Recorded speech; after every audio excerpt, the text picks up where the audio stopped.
Kuona urugari wa uteti ni wambiririe kuongerereka, kamiti ya kuiga thayo na iguano bururi-ini ni yambiririe kwarira mitaratara ya kwambiriria kuhunjia thayo guku bururi-ini.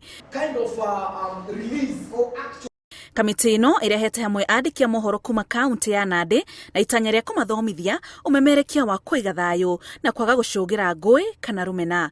Mamwe ma maundu maria marathomithio ni ciigie kuhuthira ciugo cina ubaciriri umemerekia-ini wao na kwaga kuonania mbica ciina magigi kuri eroreri a mohoro kana athomi a ngathiti. Sometimes you know they try to get that catchy headlines on newspapers or even in radio stations. You hear them talk of things that may sometimes bring conflict to the society. So we are trying to tell them how they can be able to handle such cases and even how they can try and manage hate speech.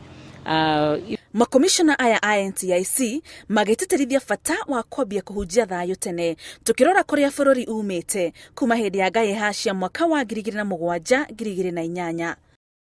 We all know that in Kenya, as we move towards general elections, people start to fear because they don't understand what else is cooking.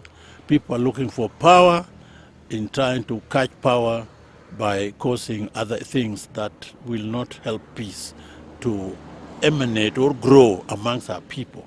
But some people are very peaceful. But if we all were peaceful, this country will go very, very far.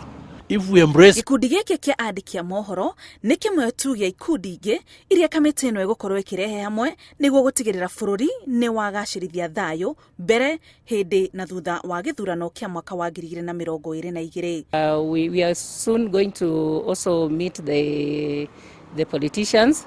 We shall meet the bodabodas, the traders. Every stakeholder will put them on board because what we want is that cohesion. We want our Kenya to be cohesive. So as NCIC, we shall try our best to meet all the stakeholders, talk to them, discuss and find out how we can solve some of the issues that they bring on board. And then hindi o iyo a Kenya ni moritio mathie na mbere na kuiga thayo. Ngiribotera Inooro TV, njitagwo Muthoni wa Mukiri.